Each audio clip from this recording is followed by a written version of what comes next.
Welcome back to the How Soccer Explains Leadership podcast. Thank you so much for your download.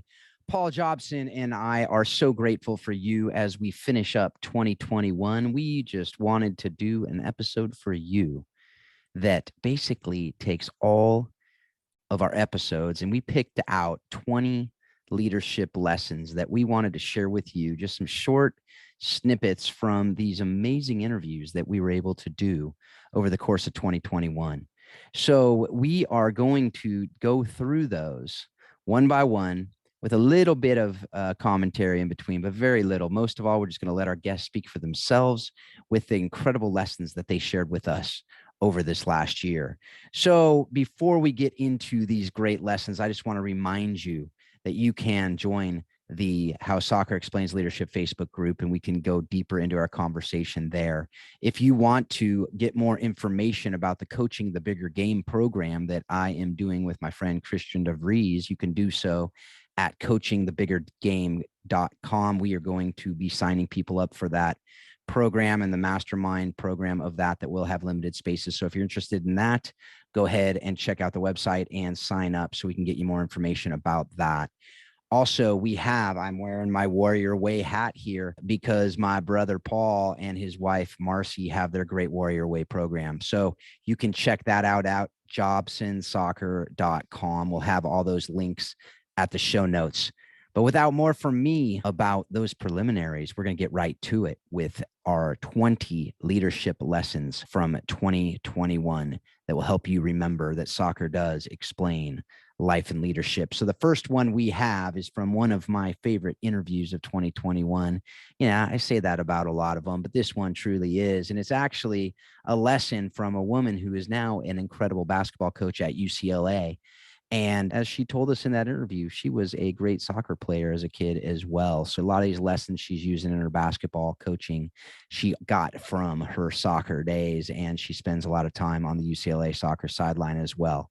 So we are going to start off with this lesson about what really lasts from our leadership from Cori Close. He said, banners hang in gyms and rings collect dust. But what will stay with you for the rest of your life from these 4 years and this experience is who you become and who you impact. And that's really stuck with me. And on my fourth day on the job, when I got to UCLA, one of Coach Wooden's alums, who I had not met before, but John Vallely, he walks into my office and they say, hey, you got to meet with the Dribble for the Cure guy. And I was like, okay, I'm overwhelmed. I don't know what I'm doing. And he sits down across from me and he just launches in. He said, I've been married 38 years because of what Coach Wooden taught me. I've started 3 successful businesses because of what Coach Wooden taught me. I've conquered cancer 3 times because of the strength Coach Wooden gave me. And then he really got me. He said, I've survived the death of my 12-year-old daughter because of the way Coach Wooden loved me. And I just was sitting there with my mouth open, just like tears in my eyes. And then he pretty much went on to say, hey, welcome to the family, and glad you're here, and I'll see you at Dribble for the Cure. And he walked out. And then I ran over to my computer and I looked him up, and he didn't even mention that he was the starting guard on 2 of Coach Wooden's national championship teams.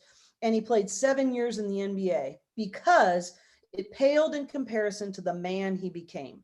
And I just thought, that's it, right? That's it. Who they become and who they impact, that will stay with them forever. He didn't even mention the banners that he raised. He didn't even mention the years in the NBA because his heart change, his character growth, and how it formulated who he became as a man was so much deeper and so much more important. And so that's the story of my why. That's the vivid example of how many John Vallely stories can we create, and how many people can we have come back in 10 years, 20 years, and be like, oh my gosh, who I've become and who I'm able to impact has really brought me to where I am today. And how many of those stories can we create and narratives can we help facilitate? And now we're doing something that's going to last. That was a great clip from Coach Close about what really matters. And that can be found in episode 28. If you want to get the full interviews, we'll have the links to all those episodes in the show notes for this show. This next lesson number 2, comes from Diego Bocanegra.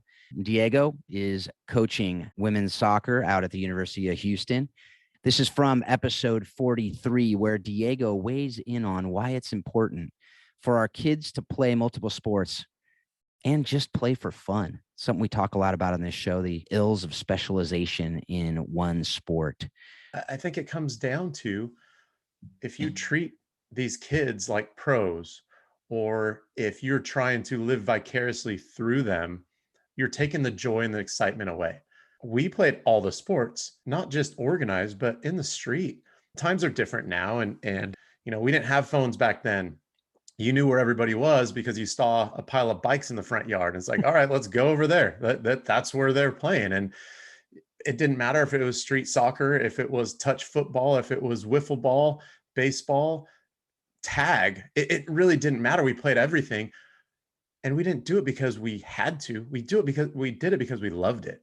Mm-hmm. And I think there's so many areas with this, but just getting back to the development part of it, I was a better soccer player because I played flag football and then tackle football when I was in high school. Well, guess what? I had to learn how to use my body. I'm not a big guy. You can see that. I had to be quicker, smarter than people. So the same footwork that I used as a defensive back was the same defensive footwork that I had to use as the point guard defending somebody else on the basketball court. It was the same footwork that I have to use in 1v1 situations there. I could run up and down the basketball court all day long. I came from the time when, when I was a kid, the UNLV Running Rebels and Larry Johnson and that whole crew in Tarkanian. I loved it. It was high pressure. Some of Rick Pitino's Kentucky teams, it was full court press the entire game. Mm-hmm. Well, that was great. I was a soccer player. I didn't get tired. That basketball court's tiny compared to a soccer field. So you put some of us out there, and we're going to go out and we're going to be in your face the entire time. I'm not even breaking a sweat. Right. So it was fantastic. I learned how to judge the flight of a ball. When you're the shortest guy on the court, you learn how the ball's going to come off the rim, or you're never going to get a rebound. When you're playing defensive back or wide receiver, you're learning to judge the flight of a football over long distances and catch the ball. When you're playing baseball, you learn the flight of the ball. And so I won a lot of headers that I had no business doing because my timing, my angles, all that stuff was just better from all these other sports. All right. Glenn Crooks is our provider of lesson number 3. And this comes from episode 23. Glenn, who is the announcer for NYCFC, and he was the former coach at Rutgers University. He shares with us, similar to what Diego was talking about, the importance of learning from other disciplines. On the topic of listening to people from different walks of life. So I really had a cool experience for me, both as a coach and a broadcaster. I had 45 minutes with Greg Berhalter one-on-one. And I thought the most interesting thing he said out of the interview, we talked about everything, dual nationals, all the different things that are, that he's partaking with, and all, this congested schedule. So those things are certainly, Tyler Adams, Weston McKennie, Christian Pulisic. But the most interesting thing he said is that he's currently being involved in sessions with the Cleveland Indians, and it's on leadership. And he said, it's an organization that's trying to get better all the time. He said, it's really fascinating. And I don't remember exactly how he stumbled on it, but here he is, like every Monday night or whatever it is, once a week, on with the staff of the Cleveland Indians with someone in a leadership realm. Jose Mourinho did a one-on-one recently with this guy, Joe Cummings, former president of the United Soccer Coaches, which is the largest coaches association in the world. And Mourinho, he at one point he goes, people might not know this, but I'm a huge Formula One fan. And he said, and the reason he brought it up is because he and his assistants, he invited he just said a big guy in Formula One and his team. He invited them into his office with his staff so that they could go over how they operated as a team. Formula One. So, people aren't successful by accident. It's like, and it's this, and I think, Mourinho, we have this, I think we have this picture of him that, he probably wouldn't listen to anybody, but it's not the case. He brings in this Formula One driver and his team to talk about how they operate and how he's going to incorporate some of the things he learned from them into his own program. Yeah. So he's still learning every day too. Glenn, thank you so much for that reminder that we need to continually be learning. Leaders are learners. And if we're not learning, we're dying. That's just something that is a great lesson for everyone to be learning from people inside and outside of your discipline. All right. Our next lesson, number 4, it's Jesse Bradley, who's a pastor up in Seattle. And he also played pro soccer in Scotland and Zimbabwe after his time at Dartmouth. He gives us a great life and leadership reminder in this clip from episode 53. I think it's so important for athletes to know that who you are is more important than what you do. And in sports, so often you're graded, even the social approval, the likes, it all comes in based on how well did you play and what position do you have on the team, how many points, your stats, and even self-worth can be tied to that. And self-worth tied to performance is a trap. It's a performance trap, because if you play well, it can lead to pride. If you don't play well, it can lead to shame. Neither are a good spot to end up in. We're human beings, we're not human doings. And, that was a major shift for me. It might sound really basic, and you kind of summarize that, quickly. But I'll tell you, for me, when my career ended, I was wrestling with who am I? And for a lot of people, their sense of worth and peace are linked to what they're doing and how well they're doing it. So important for us to remember identity and our identity formation, and that we are not what we do. We are so much more than that. Thank you, Jesse, for that reminder. All right. Our next lesson, number 5, comes from episode 11. It was Mark Pease. He is also a pastor. He's out in Leeds, England. He is a lifelong Leeds supporter in addition to being a pastor. And he had a great conversation with us about Marco Bielsa and his leadership and his culture building at Leeds United. And this clip talks about how Bielsa has built a culture at Leeds United through service, humility, and simply being true to himself. I think he exudes humility. There's a tension, really. On the one hand, he's all of those things. But on the other hand, he's a very private person. I suppose he's an introvert, really, if I was from the outside looking in. But somehow what he's done, has portrayed himself in a way that people have bought into him. They love the way that he carries himself. He certainly doesn't call himself the special one, although a lot of what he does is very, very special. You listen to him being interviewed, it's always about the players. It's always about the club. In fact, one of the first things he did, and I think this won the hearts and minds of the people because it was different with our squad. One of the first days of training, they're all expecting to kick a ball around and try and impress the coach. He put all the footballs away and he got them walking, not just around the training ground, but around the small town where the training ground is. Got them walking around for 4 hours, picking up litter, picking up trash. And at the end, and the players are all thinking, these are highly paid, superstar wannabe players.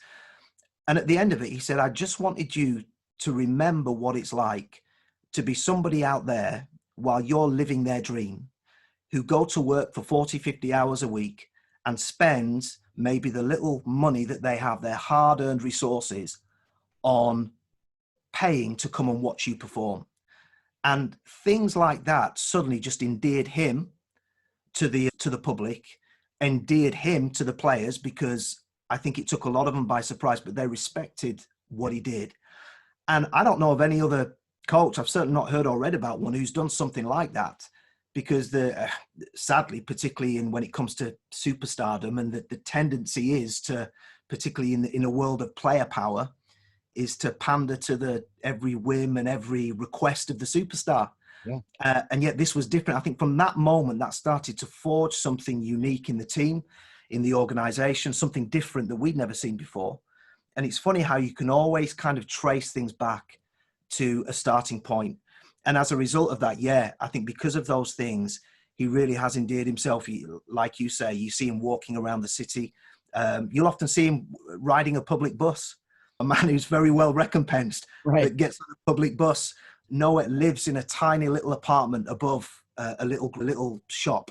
No airs, no graces. And I think certainly for Leeds as a city, I think he saw something in us that reflected some of the things that he stands for. And I also think as well that you look at his managerial history, his coaching history, he's coached at some big clubs, but he's never really coached at he's never going to be a Real Madrid manager. Right. Because there's something about that doesn't fit with, I think he knows his lane. I think he knows what he wants to build and where he can and where he can't build that. And And again, I suppose that's a very important lesson, isn't it? About we can't be all things to all men as much as we'd like to. There are lanes for us all. And I think he's very good at picking his. Thank you, Mark, for that reminder that servant leadership and humility and being true to ourselves is so critical to our leadership. If we're faking it, most likely the people that we're leading will know that. And if we think we're bigger than everybody else, then the people we're leading will think so too. So let's be servant leaders as we go through this. Coming in at number 6 is truly a servant leader. This is a man that I've come to respect greatly. He's an author. He wrote The Coaching Zone. He also was a lacrosse coach for many years, a great lacrosse player as well. John Yeager, in this clip from episode 30, shares one of the best sports stories I've heard in recent years. And it also has some great leadership lessons in it too. I got there and I was really excited about the season coming up. The coach of the other team was on the All-American selection committee for Division III. I'm saying, well, maybe I got an opportunity here. And so I got out there and I was a lacrosse goalie. Some people will call us courageous and some people will call us stupid. I got out there and I played absolutely awful, terrible, so bad that I wish the coach could have taken me out of the game. But my backup goalies really weren't ready for prime time. And so I stayed in there and sucked it up. And so for the next 2 days after that, I grieved, couldn't go to class, and just because that was my identity at that time. And I had failed. Was I an imposter? Well, 2 days after that game, we were playing Middlebury College at home, and maybe there was a little bit of redemption. So we got over to the field, and Middlebury players, we're a bunch of hippies with all this long hair. In fact, Ronnie and Jemmy, one of our players on their team, shaved half his beard off before the game to pump us up. So that says a little bit about where our mentality might have been at that time. So the rest of the other team, Middlebury, was really clean cut players. Their head coach was a big guy. Rob Pfeiffer looked like he had a high and tight haircut and just was kind of barking out instructions. And I said, okay, I'm going to be optimistic. This game's going to go well. Jumped in the goal. First 2 shots go in on me. One over my shoulder, one through my legs. Good shots, but saying like, I haven't stopped the thing yet. Yeah. I am the imposter. Well, fortunately, when Middlebury got the ball again, they took a shot and I made a really good save. And I just reacted to it, made it, cleared the ball down there. We scored on it. Then we scored the second shot of a goal of the game. And then I just made the next 30 saves and we win the game 6-2. And best game I ever played in my life, bar none. But that's not why I tell the story. That was more a performance. But the relational piece to this happened in the second period when Pfeiffer asked for a timeout for the officials and, he said, timeout Middlebury. And so the officials gave the timeout. We dutifully ran to our bench and the Middlebury players ran to their bench. Remember Ronnie? He ran to their bench. And we're saying, oh, there really is something wrong with Ronnie beyond the beard. Okay. And we're going, what are you doing there, Ronnie, with our Boston accents? He goes through the huddle and the Middlebury players are saying, this is forbidden. You don't do this. He jumps on the back of the coach of the other team. Coach turns around, shocked. Ronnie takes his arms off the coach, takes his helmet off, half a beard. They look up at each other and they both begin to smile. Then they both begin to tear up and they embrace each other. And we're on the Bo State bench. We're saying, what's going on here? Well, the backstory. When Ronnie heard the voice, the last time he had actually heard that voice with the intonation and inflection of Pfeiffer was 6 years before in the jungles of Vietnam, because Pfeiffer was his platoon commander there. Wow. Everything just stood still. Longest timeout, best timeout of all time. And that happened to a month 45 years ago. Wow. And I still remember that moment as if it was yesterday. I actually became friends with a variety of players on the other team, Middlebury team, because of that. Because the power of not just the competition, about the collaboration and the connection that you need both of them to actually make that sports experience work. And those 2 experiences really helped to form me in the work that I did as an athlete, but also as a coach of coaches down the road. Man, that is such a great story. As I said in that interview, we could end it right here and it'd be all worth it, but we have so much more goodness to come and I'm excited for it. The next lesson we have is number 7 from Tracy Hamm in episode 51. Tracy, the women's soccer coach at UC Davis, talks about the importance of surrounding ourselves with others who complement our personality style and strengths. That's the benefit of being a head coach and putting your staff together is like, I know I'm scary. Like I am, and I don't want to be, but I just know that I am. Like I'm aware, self-aware that there's girls on my team that are scared of me because they can't match my intensity or they're worried what I'm looking for. So when you hire your staff, you're looking at what personalities are going to complement mine. What's their style? We need to have someone that's going to coach with humor and kind of be dry and sarcastic. And then we need someone that's just like joyful, big energy. So I think for me, it's putting together the right staff, but yeah, it's humans, right? Like we relate to and we identify with people that we're most comfortable with. Right. And I try on my staff to create a giant spectrum of approachability. There's someone for everybody, Yep. and that was my goal. All right. Number 8, we got Toriono Davis from episode 16. Toriono, who is a pro scout and doing a lot of other things that he talks about in that interview. Toriono continues the discussion of personality styles and how we can avoid unnecessary conflict by understanding the differences between task-focused and people-focused people.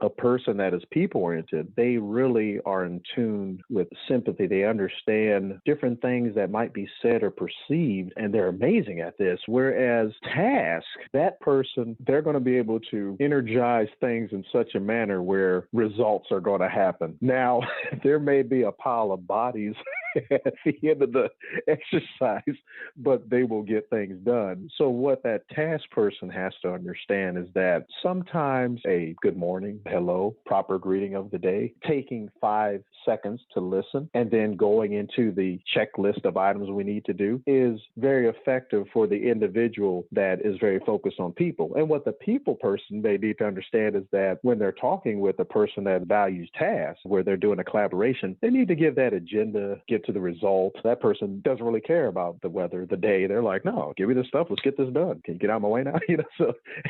So not have your feelings hurt if. But yeah, it's amazing how those two clash because they can be blind spots for each other. Thanks, Toriono, for those good words. All right, number 9, we have Michelle Lenard from episode 15. Michelle is the very new women's head coach of Baylor University's women's soccer program. She's taken over for our very own Paul Jobson, and she was the Dallas Baptist University head coach at the time of this interview. In her response to my question about the one thing she wants her players to remember after playing for her, Michelle builds on Toriono's conversation about personality styles and reminds us about the importance of compassion in our leadership and other areas of our life. First and foremost, I'd say compassion.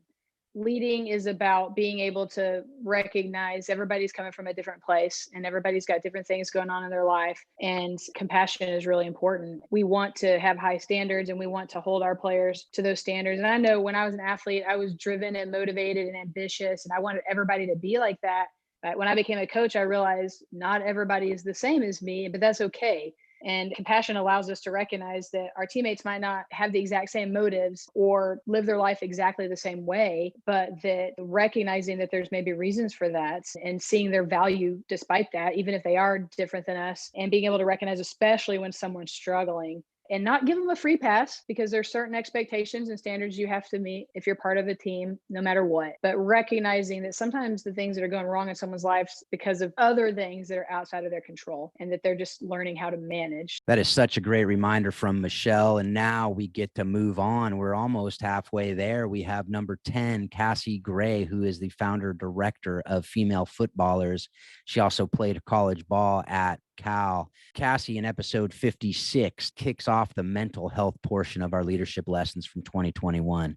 As life evolves, you have to evolve with it. If you're the coach that is still thinking that, this is my team and all these players need to relate back to me and how I coach the team, I'm like, that's unrealistic. And I tell coaches a lot when we do different trainings and clinics and stuff that if you don't think that coaching the mental side of the game is part of your job, then you're not going to be that successful.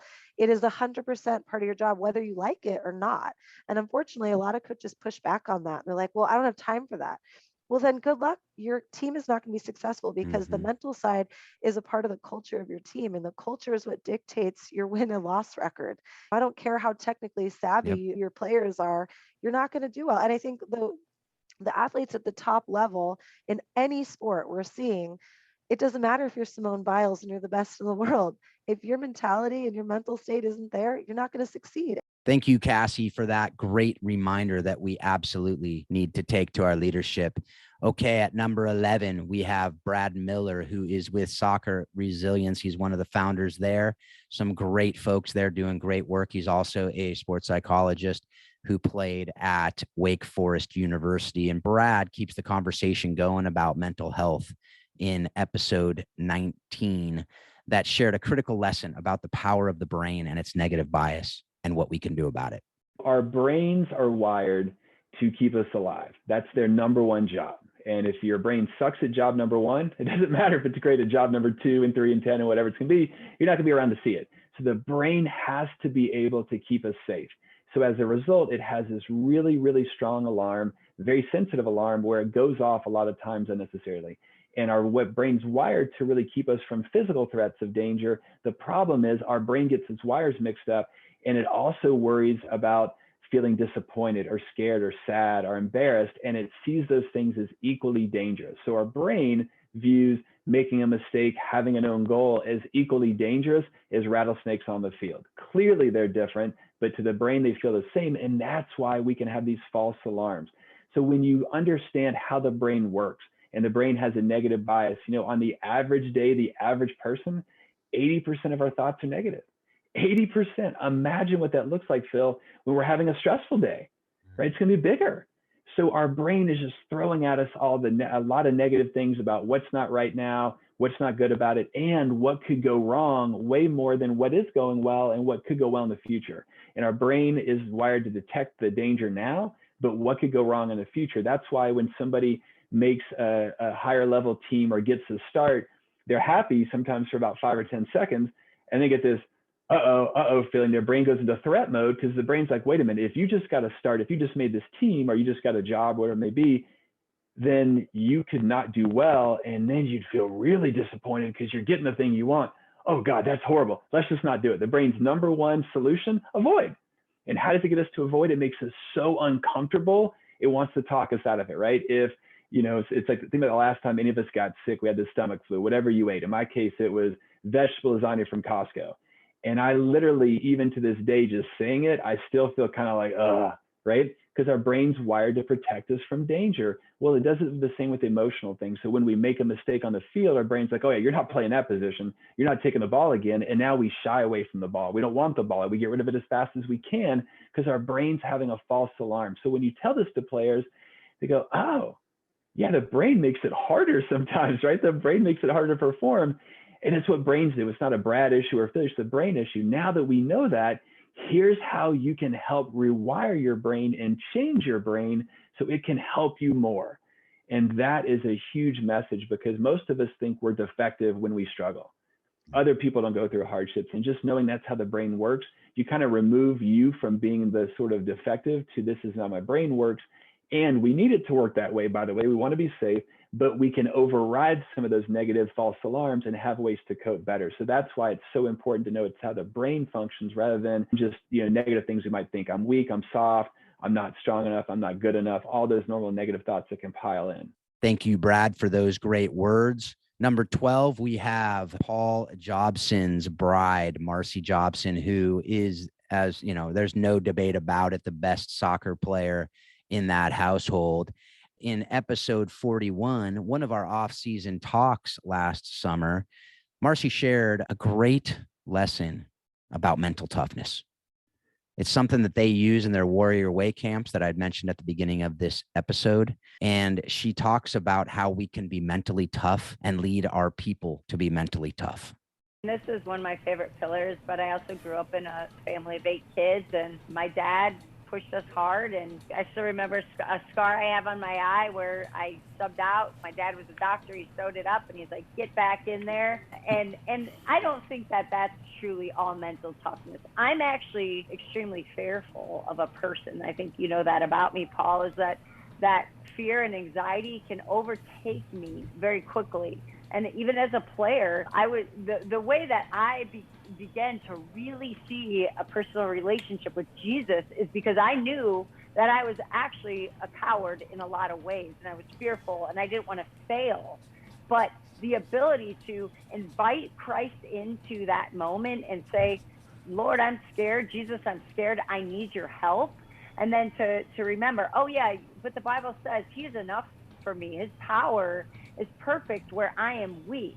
And I'll boast all the more gladly of my weaknesses because the power of Christ then rests within me. It started I saw that transformation from an individual being myself who is timid, afraid, and anxious. But the invitation to plug into Christ's power and to let him take my soccer and to let him do it with me really transformed me into, I believe, a player that could do hard things, that had the mental toughness to overcome some really terrible injuries, overcome sitting in the bench, to overcome just different ups and downs in my career. And that was not because of me and some great quality that I have. That was purely because I was able to learn that how to make Jesus a huge part of my sport. And more than just a prayer, more than just a verse that I write on my hands, but that his spirit was alive and well inside of me, and he could make me a mental warrior. He could help me be an individual that could handle a lot of different things in my sport. Thank you, Marci. That was such a fun interview to be able to see Paul and Marci in different rooms of their house doing that interview. If you haven't listened to it and watched it, I encourage you to do so. Go back and do that at episode 41. You can find the link to that in the show notes. Okay, number 13 is a very important clip. In our world today, this is one of the biggest issues we're dealing with, this issue of racism. It's been something we've been dealing with for far too long in our world. Clyde Best, one of my friends, good friends, he is a legend from West Ham United. And he was one of my coaches when I was a kid. And he himself experienced severe racial abuse against him in his playing days. His book is called The Acid Test because someone threatened to throw acid on him as he entered into the stadium through the tunnel through one of his first games as a 17-year-old in England. In episode 21, he shares his thoughts on how we can practically and effectively combat racism. Well, I think, Phil, lots of times we have to talk about it. You just can't put it on the back burner. You got to be open about it. You got to be honest about it, and I think you got to definitely sit down and discuss what your disputes are. I mean, you have people in the world today that don't know one another from Adam and Eve, but they don't like him. Now, how can you just look at a person and not like him if you haven't had a conversation with them? That person that you don't like might be more educated than you. You know what I'm saying? So before you discriminate against someone, find out what the person's all about. And you might find out in life that you learn to like the person because of their behavior, the way they carry themselves, because carrying yourself in a certain demeanor has a lot to do with life. And I learned very early, hey, being a sports person, I didn't want to be a sports person that was out bragging about yourself, talking about yourself. Hey, you let your playing do the talking for you. And once you leave the field, you just walk off and go about your business. Now, if you're going to let people in the crowd upset you, you're not going to be able to play. You got to be strong. You got to let them people know that you're here for a purpose and you're going to meet your goals and what you set out for yourself. And I knew at an early age that, hey, it wasn't only about me. I want to help the young people coming. I mean, I try to speak to as many of them as possible. And if by me speaking to them is going to hurt them, I will continue to do that because that's what life's all about. I've had my turn. I want to see somebody else have theirs and get to the mountaintop. And the only way you do that, as I said, a lot of this hatred and prejudice is to sit down face to face and discuss it and talk and have dialogue. Thank you, Clyde. That's such a powerful conversation. And I just really appreciate Clyde and all that he has brought to the game of soccer. Okay, here's another man who has brought a great deal to the game of soccer here in the United States, and he continues to do so. Don Williams. He came to us in episode 14. Don is one of the recruiting gurus in our country, and he works with Sports Recruiting USA. In this leadership lesson, Don talked about the importance of treating people the way that you'd want to be treated, the importance of getting to know people. And he reminds us that we truly do live in a small world, and you never know who the person you're talking with is connected to. One of the ones recently started me thinking about it because a buddy of mine who coaches one of the top junior colleges in the country, he's had deep conversations with Mark Krikorian at Florida State, Nansen Dorrance at UNC, Chapel Hill, and with Becky Burley at Florida, and about some of his players. And he was talking to me about how players won't even bother. Oh, you go to a JC, I'm not even going to answer you, you know? And it's like, oh, if you only knew who he knew. Mm-hmm. If you only knew the doors that this guy could open up for you if you went and performed for him, you have no idea. And I was one of those guys. In my last junior college, I had one of the few junior college players in the country, I think, ever recruited to Florida State the year after they won their first national title out of junior college. I was sending kids to Penn State and UMass and Lipscomb and New Mexico State and Cal State Bakersfield and on and on. And it's like, well, it's not that I'm better at what I do than everybody. I've just been around a long time and I know a lot of people. And I am a very social person anyways. And so I'm not afraid to walk up to anybody in this country and go, hey, I'm Don Williams. I just want to tell you, I admire what you do. And yeah, got time for a cup of coffee? And to get to know that person a little bit, right? And I think that what people need to understand is when we go for our licenses, we meet people. Then the guy 5 years later, you find out he's at, my son's coach at St. Francis in Loretto, Pennsylvania. And everybody goes, who, what, where? He went to Notre Dame after that and coached for Bobby Clark. Now he's at Oregon State, So it's like, you don't know where people end up and you don't know what people do. And you have no idea who knows who. So please be kind, please be respectful. And I think that people understand soccer is no different than everything else. You get into an industry, you get into the lighting industry, you get into the heating industry, you get into whatever, and you get people that have been around 20, 30 years that are movers and shakers in the real estate industry or whatever it is, you'll find out that it's a small world and that somebody knows somebody. So we should all probably treat each other as if we were talking to the most connected person in whatever industry that we're in. Thank you, Don, for reminding us that it truly is a small world after all. I had to say it. Sorry, folks. All right. At number 15, we have Lee Baker from episode 13. Lee is the owner of U Score Soccer and the director of Legacy Soccer Club in Houston. And he talked about the leader's responsibility to provide perspective and a reality check. It's my job to give you some reality and perspective.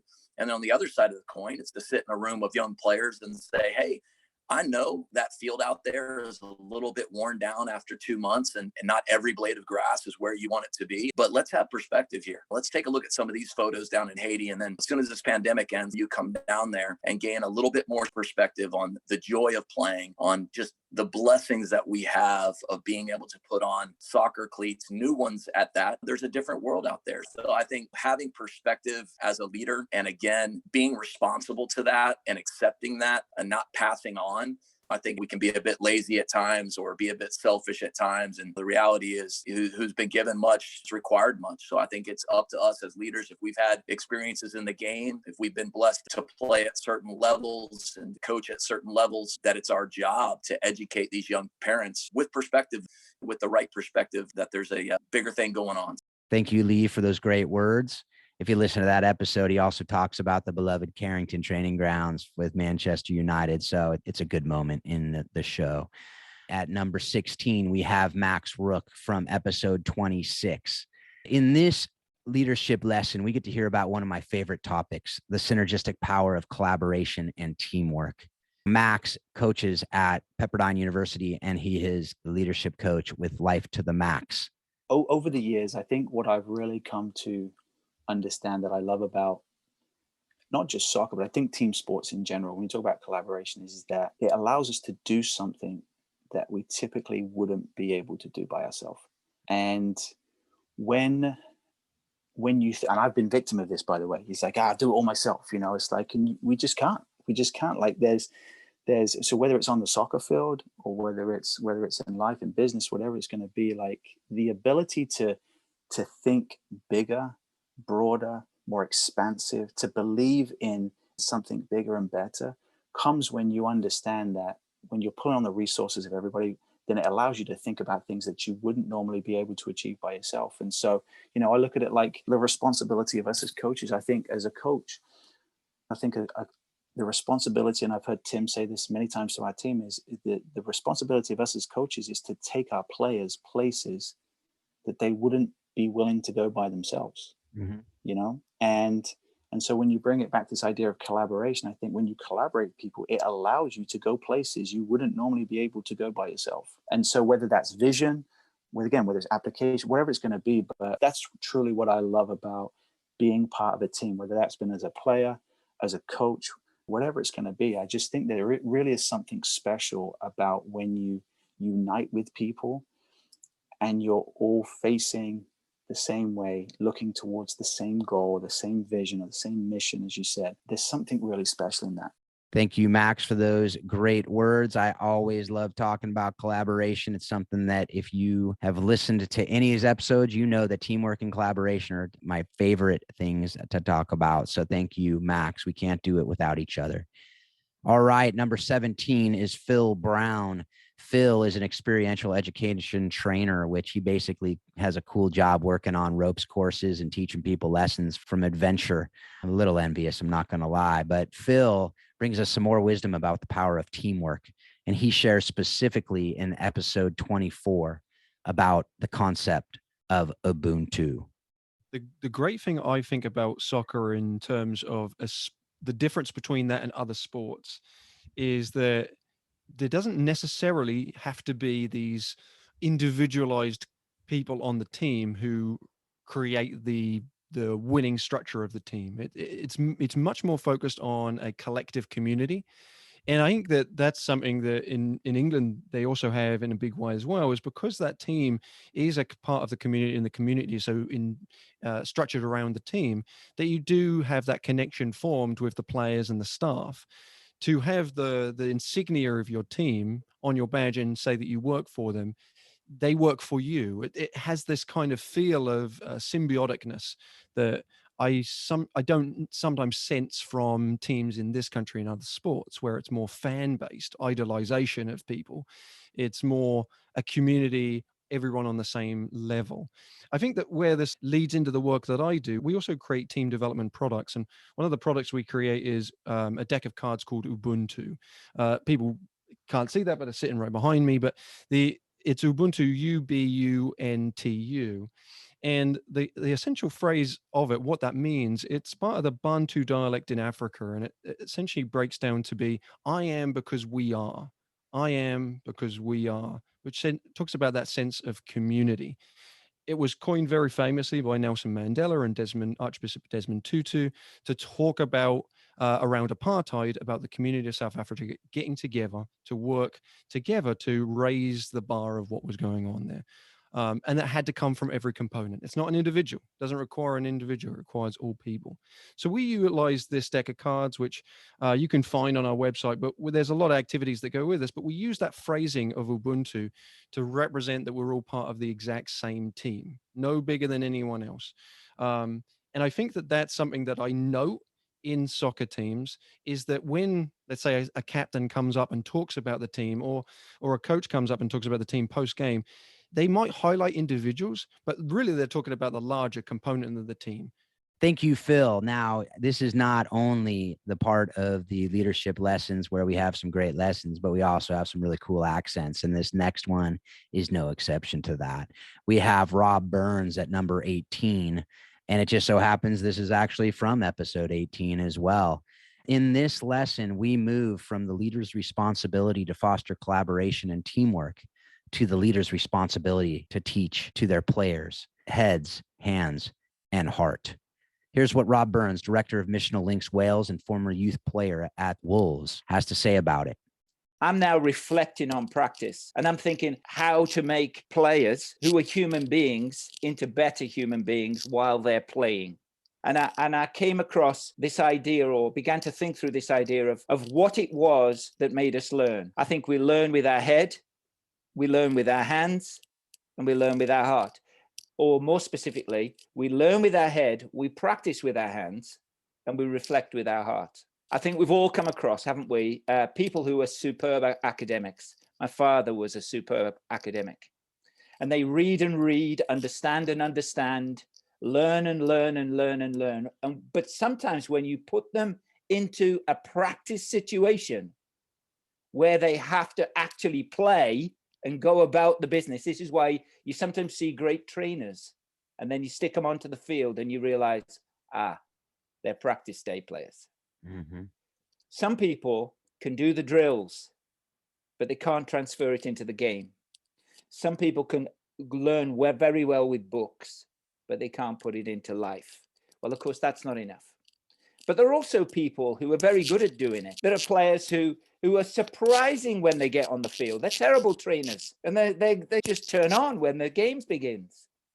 But long term, they're going to lose their fitness because they're not doing it day by day. They're not doing the rudimentary things that's going to keep them in a long-term career. And in whatever that might be, whether it's in the music business or in the creative arts, or whether it's in, church ministry, whatever it is, it's the learning with the head, call it training day. It's the practice with the hands, actual game day. But also there's another element to it, and that is, how did I do what I just did? Sometimes, an instinctive player, I saw a goal the other day where the big balls crossed in. I mean, we're talking like a 40-yard ball crossed in, and it goes over the top of the defender, and the guy with his right foot flicks it over the top, back over the top of the defender, and strikes it in with his right foot. I'd love to stop him, get him aside and say, how did you do that? I hope he'll be able to tell me. Well, what I did is I positioned my body on the side on, and when it came to my right foot, I just loosed off a little bit so it would just lob over his head a little bit. And then as I turned, I swiveled and I struck it with the laces. But a lot of people will say, I don't know how I did that. Mm-hmm. The problem with that is you'll never do it again. Mm-hmm.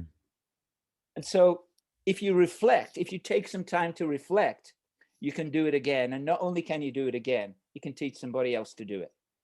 So we began to do that in Houston. We definitely did it in Dallas, helping players to understand what the drill was about, understand what the skill was about in their heads, then put it into practice and then reflect on it so they could do it again. And if one day they became a coach, they could do it with somebody else. We now do that on a big scale in terms of teaching leaders. So we've always got people in books. We were always giving classroom sessions. We were always looking at new theories. But we're then saying, how can we now take that theory away, put it into practice, but then come back and reflect on it so everybody learns? To create multiplying leaders, you have to learn with your head, practice with your hands, and reflect with your heart in an ever-going cycle. That way you multiply yourself because you know what to do, you can do it, and you can describe it to somebody else because you know what you did. All right. It's hard to follow that great lesson from Rob, but Renee Lopez does it as well as anyone in lesson 19. Renee coached college soccer for 17 years and was an NCAA compliance officer. And now she is a leadership trainer and author. In this lesson from episode 20, Renee continues our self-development section with the principle of Kaizon and how we as leaders and those we lead ought to be continually improving every day. But the idea is we want to help others serve, and we want them to serve each other. And I think if you take that across the board, whether it's soccer or you're working in a school or you're working in a business location, the fact is we are trying to help people get better. And if you can have that mentality every single day, it's a simple principle that I've used with my teams for years. It's a principle called Kaizon. It's the idea of a Japanese business term, actually. I had a mental training coach that worked with my teams for years, Tammy Matheny, phenomenal in working with our teams. And she always talked about this principle of Kaizon. How do you get 1% better every day? And I think if we take that principle, whether we're on the soccer field and we're just trying to get better with our left foot and shooting or serving a ball, and then we also take that into the business world, okay? Maybe you're trying to get the next client or you're trying to make the next sale, whatever it may be, it all becomes, how do we get 1% better? Every single day on the soccer field, maybe just get a couple more reps and take a couple more shots. All right. Thank you, Renee, for that great reminder. I love the concept of Kaizon and just getting 1% better every day. Such a great thing to remember. All right. Last but certainly not least, we have coming in at number 20 is Greg Rubendahl, U.S. Soccer grassroots soccer educator and director of soccer development for Livermore Fusion Soccer Club. Greg continues our conversation on self-development. Here's a lesson he shared with us in episode 29 about deep practice and why we need to incorporate it into our coaching and leadership. There's practice, there's training, but then the concept of deep practice. So where the individual is really immersed in the activity that they are a part of.